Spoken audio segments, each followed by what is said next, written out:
కరీంనగర్ జిల్లా దేవరకద్ర నియోజకవర్గం పరిధి మదనాపురం వ్యవసాయ మార్కెట్ యార్డ్ ఆవరణలో ఆదివారం కాంగ్రెస్ పార్టీ ఆధ్వర్యంలో నూతన వ్యవసాయ మార్కెట్ పాలకవర్గ ప్రమాణ స్వీకారం మహోత్సవాన్ని నిర్వహించారు.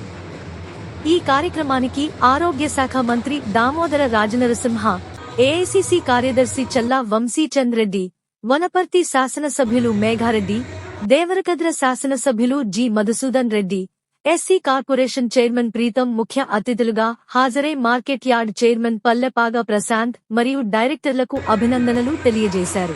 అనంతరం తెలంగాణ రాష్ట్ర ఆరోగ్య శాఖ మంత్రి రాజనరసింహ మాట్లాడుతూ కాంగ్రెస్ పార్టీని నమ్ముకుని పనిచేస్తే కాంగ్రెస్ పార్టీ మర్చిపోదని అనడానికి నేటి ప్రమాణ స్వీకారం చేసిన మదనపురం మార్కెట్ కమిటీ బృందమే నిదర్శనమని పేర్కొన్నారు. నియోజకవర్గానికి 100 కొత్త కోట మండలానికి 50 పడకల ఆసుపత్రి మీ దేవరకద్ర శాసనసభ్యులు జిఎంఆర్ కోరినట్లు ఈ సందర్భంగా మంత్రి గుర్తు చేశారు. సమక్షంలో మార్కెట్ యార్డ్ చైర్మన్ గా పల్లేపాగు ప్రశాంత్, వైస్ చైర్మన్ గా తిరుపతి రెడ్డితో పాటు పాలకవర్గ సభ్యులు ప్రమాణ స్వీకారం చేశారు. వీరికి కాంగ్రెస్ పార్టీ నాయకులు, కార్యకర్తలు, అభిమానులు, ప్రజాప్రతినిధులు సన్మానం చేసి శుభాకాంక్షలు తెలియజేశారు.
రైతుల శ్రేయస్సుపై మరియు వ్యవసాయ మార్కెట్ రైతుల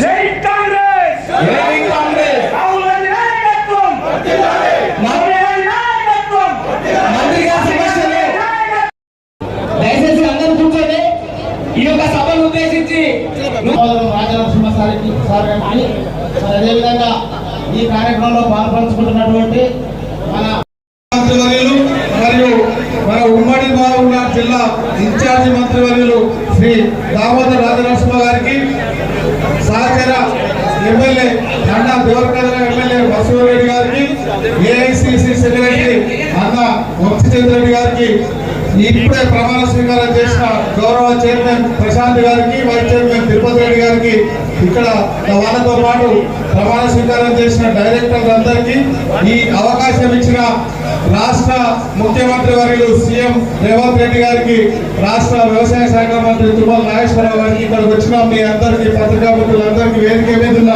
పెద్దలందరికీ పేరు పేరున నమస్కారం తెలియజేస్తున్నాం. ఈ రోజు ప్రమాణ స్వీకారం చేసిన ఈ మార్కెట్ కమిటీ మీరందరూ రైతుల కోసం రోజు 1-2 గంటలు వాళ్ళకి కేటాయించాలని, వాళ్ళ కోసం కొంచెం పని చేయాలని, వాళ్ళని మన గవర్నమెంట్ ఇచ్చే స్కీమ్స్ లను పబ్లిక్ లో తీసుకుపోవాలని వాళ్ళకు ప్రత్యేకంగా విజ్ఞప్తి చేస్తున్నా.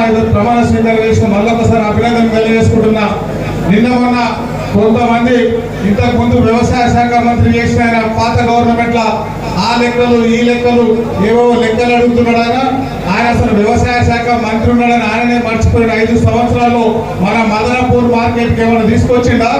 నిన్న కాక మొన్న నేను వనపర్తిలో మన ప్రమాణ స్వీకారం అనగా ఫస్ట్ మీటింగ్ పెట్టిన వనపర్తిలో పోయి ఆ బుక్ చూస్తే ఆ కొత్త మార్కెట్ యార్డ్కు 44 కోట్లు ఖర్చు అయితే, ఇంక్లూడింగ్ మదనపూర్, ఇంక్లూడింగ్ దేవరకద్ర చుట్టుపక్కల అందరు నోట్లు కొట్టి అన్ని మార్కెట్ల నుంచి 34 కోట్లు అప్పు తెచ్చి అది కట్టి వచ్చి రిపేర్ కట్టేసింది.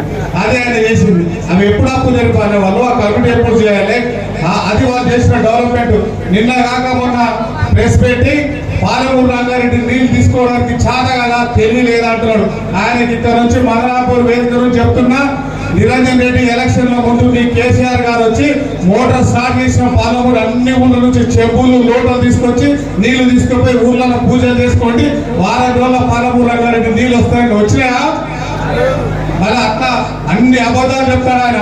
ఇంకోటి 2 సీజన్లు అయింది, రైతు బంద్ చేయలేదంటాడు. ఆల్రెడీ ఒక సీజన్ ఇచ్చినాం, 7 నెలల 2 సీజన్లు వస్తాయా? ఇవన్నీ అబద్ధం మాటలు. వనపర్తి ప్రజలు, బాగున్నారు ప్రజలు, తెలంగాణ ప్రజలందరూ కర్రు కాల్చి వాత పెట్టి వాళ్ళని ఇట్లా వండబెట్టినా కూడా ఈ మధ్యకాలంలో ఇంకా అబోధాలు చెప్తున్నారు. కాబట్టి రాబోయే రోజులలో లోకల్ బాడీ ఎలక్షన్లు కానీ ఇంకేం ఎలక్షన్ వచ్చినా కాంగ్రెస్ పార్టీకి సంబంధించిన అందరినీ మనం గెలిపించుకొని ఆ బీఆర్ఎస్ పార్టీని నామరూపాలు లేకుండా చేయాల్సిన అవసరం ఉంది. కాబట్టి అవన్నీ దృష్టిలో పెట్టుకున్నారు. వాళ్ళు చెప్పిన అబోధాలు నమ్మొద్దు. మనం వాటిని ఏం నమ్మొద్దు.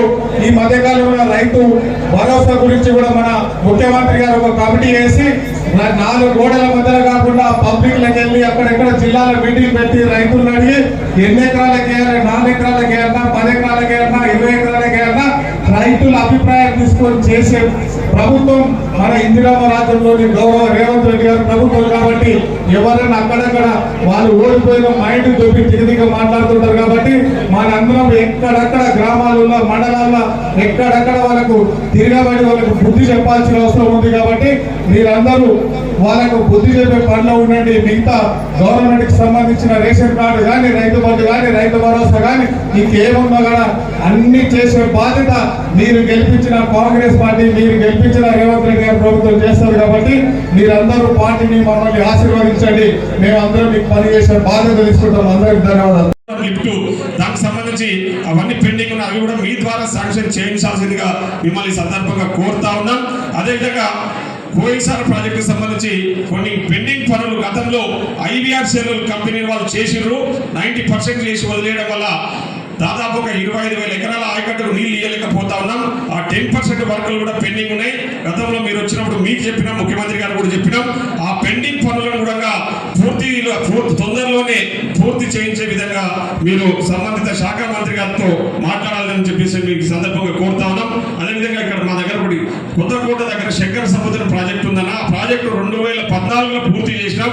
కానీ ఆ రైట్ కెనాల్ కింద నీళ్లు ఇవ్వలేకపోతా ఉన్నాం మన రైతులకు అని చెప్పేసి సందర్భంగా తెలియజేస్తాం. దాని ప్రధాన సమస్య అక్కడ ఒక విలేజ్ ఉంది కానాయపల్లి అని, R&R ఇష్యూ ఉండడం వల్ల, R&R సమస్య వల్ల 2014 నుంచి ఆ ప్రాజెక్టు మనకు నీళ్లు ఇవ్వలేకపోతా ఉన్నాం. ప్రాజెక్టు పనులు పూర్తయిన నీళ్ళు సంబంధిత శాఖ మంత్రి గారితో మాట్లాడి R&R ఇష్యూలు తొందరలో పరిష్కారం చేసి మనం నెక్స్ట్ సీజన్ కి శంకర సముద్రం కింద ఉన్న రైట్ కెనాల్ ద్వారా ఈ ప్రాంత రైతులకు కూడా నీళ్లు ఇచ్చేటందుకు మీరు సహకరించాలని చెప్పేసి ఈ సందర్భంగా కోరుతా ఉన్నాం. అదేవిధంగా ముఖ్యంగా హెల్త్ అండ్ ఎడ్యుకేషన్ సంబంధించి మన ప్రభుత్వం చాలా ప్రత్యేక చర్యలు తీసుకుంటా ఉంది. మీరు ముఖ్యంగా హెల్త్ పట్ల చాలా ప్రత్యేక శ్రద్ధ కనపరుస్తా ఉన్నారు కాబట్టి ఖచ్చితంగా మా నియోజకవర్గంలో హెల్త్ కు సంబంధించిన పూర్తిగా ఎంగపడున్నాయన్న కొన్ని ప్రాంతాలంటే చాలా ఇబ్బందులలో ఉన్నారు. కొన్ని ఊర్లలో సబ్ సెంటర్స్ లేవు, ఉన్న సబ్ సెంటర్లలో కూడా ఏఎన్ఎం లేక చాలా ఇబ్బంది పడతా ఉన్నారు. ఆ సబ్ సెంటర్స్ లేని కాడ కూడా కొత్తగా సబ్ సెంటర్స్ శాంక్షన్ చేసి సరైన వసతులకు మీరు సహకరించాలని చెప్పేసి మిమ్మల్ని ఈ సందర్భంగా కోరుతా ఉన్నా. కాబట్టి ఈరోజు అదేవిధంగా మా నియోజకవర్గానికి సంబంధించిన అభివృద్ధి పనుల విషయంలో మీకు ఆల్రెడీ మీకు చెప్పడం జరిగింది. మీరు కూడా చాలా సానుకూలంగా స్పందించారు. మీరు ఈరోజు ఇంత బిజీ షెడ్యూల్ ఉన్నా కూడా ఈరోజు ఇక్కడికి వచ్చినందుకు మరొకసారి మా దేవరకద్ర నియోజకవర్గ ప్రజల తరఫున మదనపురం పాలక మండలి ఈరోజు ఏదైతే పాలక మండలి మన మార్కెట్ యార్డ్ పాలక మండలి ఏర్పడడం వాళ్ళందరి తరఫున కూడా మీకు ప్రత్యేక ధన్యవాదాలు తెలియజేస్తూ సెలవు తీసుకుంటాము. Thank you. ఇప్పుడు ఈ పాలక మండలి ప్రమాణ స్వీకార కార్యక్రమానికి ఇచ్చేసి ఈ కార్యక్రమానికి ఇంత పెద్ద శోభాధ్యక్ష మంత్రివర్యులు, ఆరోగ్య శాఖ మంత్రివర్యులు పెద్దలు దామోదర్ రాజనరసింహ గారిని ప్రసంగించాల్సిందిగా మనం చేస్తున్నాం. ధన్యవాదాలు.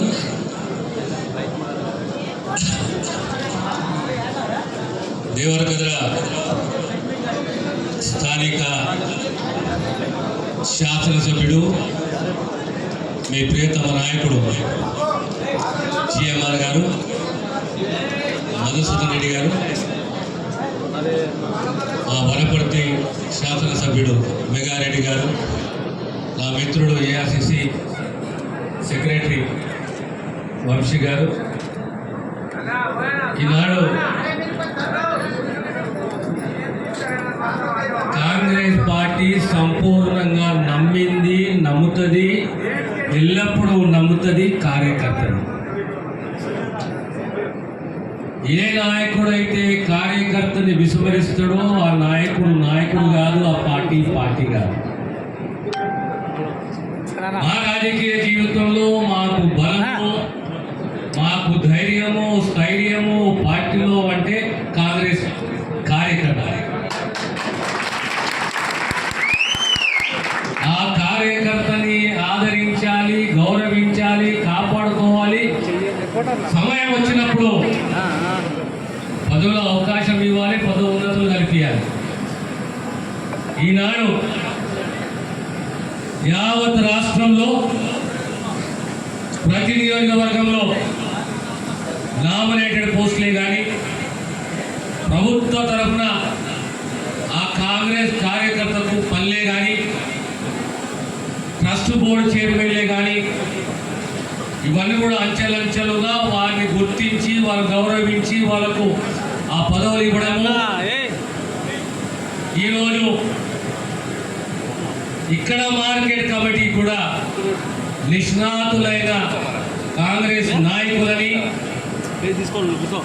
చైర్మన్గా, వైస్ చైర్మన్గా మా ప్రశాంత్ని, వైస్ చైర్మన్గా తిరుపతి రెడ్డిని, తర్వాత సభ్యులుగా 12 మందిని ఎన్నుకోవడము, నామినేట్ చేయడం రాదర్ ఒక పండుగ వాతావరణం. 9.5 సంవత్సరాల తర్వాత మా పార్టీ వచ్చింది. 9.5 సంవత్సరాలు మేము ఏగినాము, ఎదుర్కొన్నాము, అన్ని రకాల జులుము చూసినాము. చివరకు నా పార్టీ గెలిచింది, నా ప్రభుత్వం వచ్చింది. మేము ప్రజలకు వాగ్దానాలు చేసినాము, ఆ వాగ్దానాలు నిలబెట్టుకోబోతున్నాము. దానికి తోడు కార్యకర్తలని కాపాడుకుంటాము, ఖచ్చితంగా కాపాడుకుంటాము. రాబోయే స్థానిక ఎన్నికలలో కూడా ప్రతి గ్రామంలో కాంగ్రెస్ సర్పంచ్ కావాలి, ఎంపీటీసీ కావాలి, జిల్లా పరిషత్ మనదే ఉండాలి, డిసిసి మనదే ఉండాలి.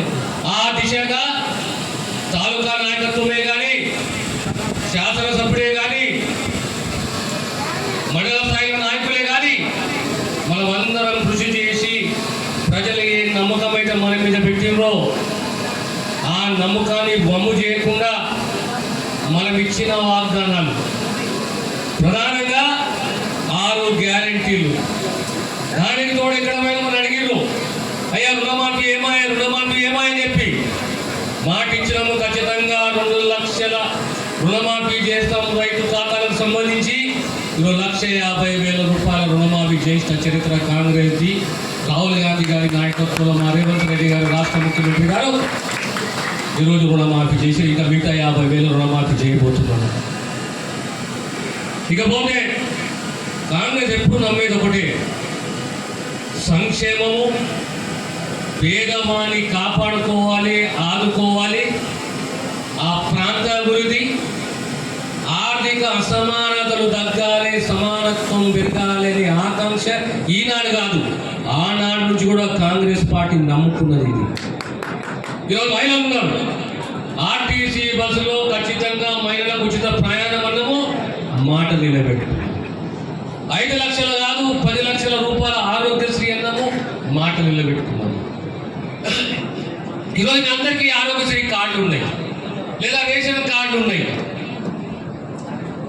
2013లో ఆనాడు 1375 ప్రొసీజర్స్ ఉంటే, కోడ్లు ఉంటే, ఈనాడు 1875 కోడ్లు తీసుకొచ్చి ఆనాడు నుంచి ఈనాడు వరకు రేట్లు పెరగలేదు. ఈనాడు 22% రేట్లు పెంచి అదనంగా ప్రభుత్వం మోస్తున్న బరువు ఏంటంటే సుమారు 580 కోట్ల రూపాయలు. ప్రతి సంవత్సరము ఆరోగ్యశ్రీ కింద 580 కోట్ల రూపాయలు అదనం ఖర్చు కాబోతున్నది. ఎందుకు ఈ నిర్ణయం కాంగ్రెస్ పార్టీ తీసుకున్నది, ప్రభుత్వం తీసుకున్నది? ఆరోగ్యశ్రీ అనేది ఆనాడు పెద్దలు మన ప్రియతమ నాయకుడు రాజశేఖర రెడ్డి గారి నాయకత్వంలోని ముఖ్యమంత్రి ఉన్నప్పుడు వచ్చింది. మనకు ఆరోగ్యశ్రీని నిర్వీర్యం చేయడము, ఆ తర్వాత ఈరోజు మళ్ళీ ఆరోగ్యశ్రీని బలోపేతం చేయడము, 5 నుంచి 6 లక్షల రూపాయల వరకు, 10 లక్షల వరకు మనం రేట్లు మన చికిత్స కొరకు పెంచడము, తర్వాత ప్రొసీజర్లలో రేట్లు పెంచడం, 22% రేట్లు పెంచడం జరిగింది. ఎప్పుడైనా కాంగ్రెస్ ప్రభుత్వము, కాంగ్రెస్ నాయకత్వము 2 అంశాల మీద చాలా శ్రద్ధ వహిస్తుంది. ఒకటి విద్య, ఒకటి వైద్యం.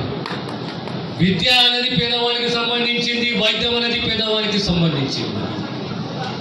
ఆనాడు నా అదృష్టం నేను విద్యాశాఖ మంత్రి ఉంటుంది, ఉప ముఖ్యమంత్రి ఉంటుంది. ఈరోజు నా అదృష్టం నేను వైద్య శాఖ మంత్రి అయినాను. అంటే మళ్ళీ ప్రజలకు సేవ చేయాలి, నా ప్రజలకు నేను సేవ చేయాలి. ఈనాడు 2-3 కొత్తగా విధానాలను తీసుకురాబోతున్నాం. ఇందులో ప్రధానంగా ఏది అంటే, మన అమాయకత్వంలో మనకు ఎలాంటి రోగాలు వస్తాయో మనకు తెలియదు. అంతా బాగానే ఉంటాము, కానీ ఒక క్షణాన మనకు గుండె ఆగిపోతుంది, కానీ మనకు అర్థం కాదు ఎందుకు అయింది అని చెప్పేసి. అదే రకంగా వయసు వస్తే ఏ రోగం మనకు తెలియదు. ఆ రోగం మించిన తర్వాత, ముదిరిన తర్వాత అప్పుడు మనకు అర్థమవుతుంది క్యాన్సర్ రోగము అని చెప్పేసి. లేదా మన వ్యసనాలకు మన కిడ్నీలు ఫెయిల్ అవుతాయి. మన పేదవాన్ని కాపాడుకునే బాధ్యత మన మీద ఉన్నది. డయాలసిస్ సెంటర్లు ఎక్కడ అవసరం ఉన్నా డయాలసిస్ సెంటర్లు ఏర్పాటు చేయాల్సిందే. ఒక డయాలసిస్ సెంటర్ నుంచి ఇంకో డయాలసిస్ సెంటర్కు కనీసం 20 కిలోమీటర్ల కన్నా ఎక్కువ ఉండకూడదు. ఒక ప్రైమరీ హెల్త్ సెంటర్ నుంచి ఇంకో ప్రైమరీ హెల్త్ సెంటర్కు 12-15 కిలోమీటర్ల కన్నా ఎక్కువ ఉండకూడదు. ఎందుకంటే సామాన్యుడు ట్రాన్స్పోర్టేషన్ ఇది ఆర్టీసీ లేదా ఆటో. 20 నిమిషాలలో సామాన్యుడు ఆ రోగి హాస్పిటల్కు చేరాలి. వైద్య శాఖలో ఎట్టి పరిధిలో ప్రతి ఒక్క ప్రైమరీ హెల్త్ సెంటరే కానీ, సబ్ సెంటరే కానీ ఖచ్చితంగా నర్సులు, ఏఎన్ఎంలు, జిఎంలు, స్టాఫ్ నర్సులు, డాక్టర్లు ఉండాలి. ఈరోజు సుమారు 10 సంవత్సరాల తర్వాత 40% అని చెప్పి ఈరోజు డాక్టర్ల, నర్సుల ట్రాన్స్ఫర్ చేసి ఈరోజు ఎప్పుడైనా ప్రతి జిల్లాకు ఒక మొబైల్ క్యాన్సర్ స్క్రీనింగ్ వెహికల్ తీసుకురాబోతున్నాం, వాహనం తీసుకురాబోతున్నాం. ప్రతి గ్రామానికి క్యాన్సర్ స్క్రీనింగ్ వాహనం పోవాలి. అదే రకంగా హైవే మీద ప్రతి 30 కిలోమీటర్లకు 35 కిలోమీటర్లకు ఒక ఎమర్జెన్సీ డిపార్ట్మెంట్ ఉండాలి. ఎమర్జెన్సీ డిపార్ట్మెంటు అంబులెన్స్తో సహా ఉండాలి. ఎక్కడ ప్రమాదం జరిగినా 20 నిమిషాలలో ఆ గాయపడ్డ ఆ వ్యక్తి హాస్పిటల్ చేరాలి, మనం ట్రీట్మెంట్ అందించాలి. సో ట్రామా సెంటర్ ప్రతి 35 కిలోమీటర్ 30 కిలోమీటర్లు యావరేజ్ 40 కిలోమీటర్కు ఒక ట్రామా సెంటర్ ఎమర్జెన్సీ డిపార్ట్మెంట్ ఉండాలి. రేపొద్దున తెలంగాణ ప్రభుత్వం సుమారు 75 ట్రామా సెంటర్లు స్థాపించబోతున్నాము. నేను వచ్చినప్పుడు అడిగిన మిత్రులు అడిగినాను మధు మీ ఏరియాలో జడ్చర్ల, ఆలంపూర్ చౌరస్తా, షాద్నగర్ మొదలు ఎక్కడన్నా పిఎస్సీలు ఇట్లా ఉన్నాయా మన ఏరియాలో హైవే మీద అంటే సార్ మనకు జగన్పేట పిఎస్సీ ఉన్నది, జాగా ఉన్నది, బిల్డింగ్ ఉన్నది, మనం ఇక్కడ స్థాపించవచ్చు ట్రామా సెంటర్ అని చెప్తే మీకు ఈరోజు చెప్తున్నాను, మీకు ఒక ట్రామా సెంటర్ మంజూరు చేయబోతున్న విషయాన్ని అదే రకంగా Devarakadra taluka headquarters, constituency headquarters మాకు హాస్పిటల్ మంజూరు అయింది కానీ పేపర్ మీద మంజూరు అయింది కానీ నిధులు మాకు సమకూర్చలేదు, మంజూరు కాలేదు అంటున్నారు. ఈరోజు 100 పడకల హాస్పిటల్కు మంజూరు చేస్తున్నాము నిధులు ఖచ్చితంగా 35 కోట్లు. కొత్తకోట వస్తున్నప్పుడు అంటున్నారు నాతోటి, కొత్తకోటకు చాలా ప్రశస్తం పొందిన ప్రాంతం ఇది, మాకీడ 30 పడకల హాస్పిటల్ అది సరిపోదు, అయ్యేది కాదు పోయేది కాదు, మాకు 50 పడకల అప్గ్రేడ్ చేయండి అన్న అని చెప్పేసి, మాకు సిఎస్సి ఇవ్వండి, అప్గ్రేడేషన్ సిఎస్సి అని చెప్పేసి మా మధు అడిగిండు, దాన్ని కూడా మేము మంజూరు చేస్తున్నాం. రాబోయే కాలంలో ఏ రకం ఉండాలంటే పేదవాడు తన దవాఖానాన్ని ఇది నాది అని ఓన్ చేసుకోవాలి. ఈరోజు 134 టెస్టులు చేస్తున్నాము డయాగ్నోస్టిక్ ద్వారా. అన్ని టెస్టులు చేస్తే సుమారు 15-20 వేల రూపాయలు ఖర్చు అవుతాయి, మనం ఉచితంగా చేస్తున్నాము. అదే ఒక హాస్పిటల్ కొత్తగూడలో ప్రైవేట్ హాస్పిటల్కి ఒక క్లినిక్కి పోతే కనీసం పేదవాడు పోతే 2,000, 3,000, 4,000, 5,000. అది కాకూడదు. తన ఆరోగ్య భద్రత అనేది ప్రభుత్వ బాధ్యత, తన పిల్లల ప్రమాణంతో కూడిన చదువు అనేది ప్రభుత్వ బాధ్యత, సమానత్వం తీసుకొచ్చే బాధ్యత ప్రభుత్వం అనేది. ఈ రకంగా విద్యనే కానీ వైద్యనే కానీ సంక్షేమమే కానీ ఆర్థికంగా రేపు వెసులుబాటు, ఎంపవర్మెంట్ అంటారు, దీన్ని సాధికారత అంటారు. ఆర్థిక సాధికారత కూడా ప్రభుత్వం బాధ్యత తీసుకోవాలి. ఏ వర్గమే కానీ ఏ కులమే కానీ సమానత్వం రావాలి, ఆర్థిక సమానత్వం వచ్చే ప్రయత్నం చేయాలి, మంచి ప్రమాదం ఉండే విద్యను అందియాలి, ఆరోగ్యం ప్రభుత్వ బాధ్యతని ప్రభుత్వం వ్యవహరించాలి. ఆ దిశగా మా ప్రభుత్వము కృషి చేస్తున్నది. ఏ వాగ్దానాలతో మేము చేశామో ఆ వాగ్దానాలకు కట్టుబడి ఉన్నాము. ఎప్పుడైనా మళ్ళీ చెప్తున్నాను ఇంకోసారి, కాంగ్రెస్ పార్టీ బలము అనేది కాంగ్రెస్ కార్యకర్తనే. ఎప్పుడైనా ఏ నాయకుడైనా ఎవరైనా నాతో సహా ఏ నాయకుడైనా కాంగ్రెస్ కార్యకర్తని విస్మరిస్తే ఆ నాయకుడు ఉండదు, ఆ మనుగడ ఉండదు. కనుక మేము కార్యకర్తని కాపాడుకోవాలి, కార్యకర్తలను ముందుకు తీసుకుపోవాలి, కార్యకర్తలను బలోపేతం చేసుకుంటేనే మా రాజకీయ జీవితాలు కూడా బాగుంటాయనే విషయాన్ని తెలియజేస్తూ మరొక్కసారి మీ అందరికీ అభినందనలు. రాబోయే 2 మాసాల 3 మాసాలలో మనకు మళ్ళీ స్థానిక సంస్థ ఎన్నికలు ఉన్నాయి. స్థానిక సంస్థ ఎన్నికలలో ప్రతి మండలం మన కార్యకర్త ఎంపీపీ కావాలి, మన కార్యకర్త డిప్యూటీసీ కావాలి, మన కార్యకర్త జిల్లా పరిషత్ చైర్మన్ కావాలి, ఆడ మన కార్యకర్తలు కూర్చోవాలి. ఆ దిశగా మనందరి ప్రయత్నం కృషి ఉండాలని చెప్పి మీ అందరితోటి వినవించుకుంటూ మరొకసారి మీకు అభినందనలు తెలియజేస్తూ నేను సెలవు తీసుకుంటాను. Thank you sir.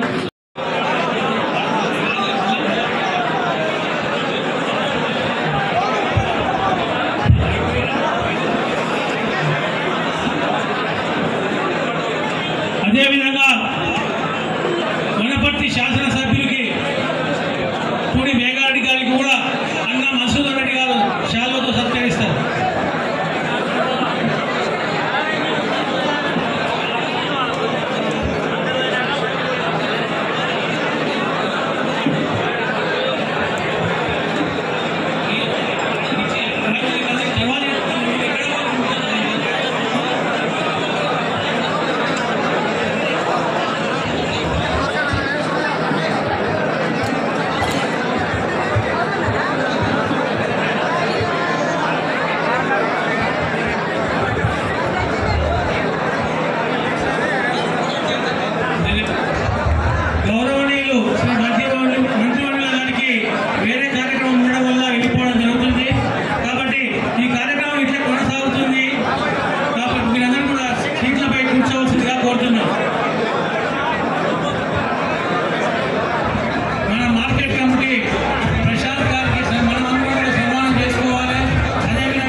Please please అందరికి సన్మానం చేసే సమయం ఉంది. భోజనం చేసుకోవడం భోజనం చేయ నిదానంగా జరుగుతుంది. అందరూ కొంచెం ప్లీజ్ దూరం ఉండండి.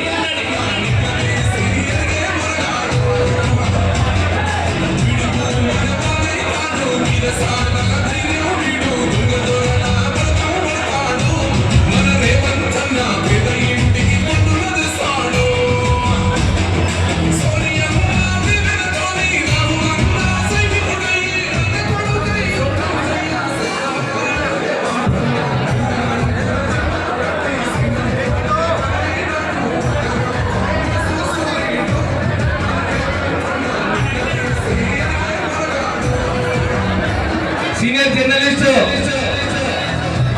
ఏ శ్యామ్ సుందర్ రెడ్డి గారు మార్కెట్ చైర్మన్ గారిని సన్మానిస్తున్నారు.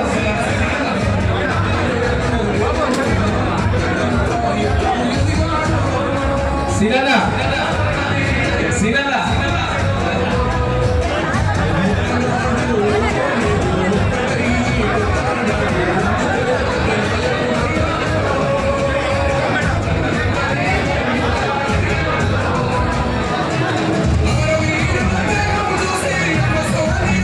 కొంచెం తొందర చేయండి.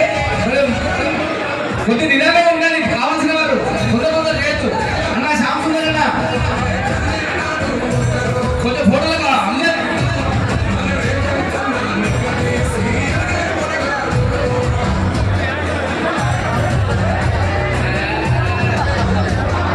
కొంచెం దొప్పదు ప్లీజ్. కొంచెం దొప్ప అందరి కొంచెం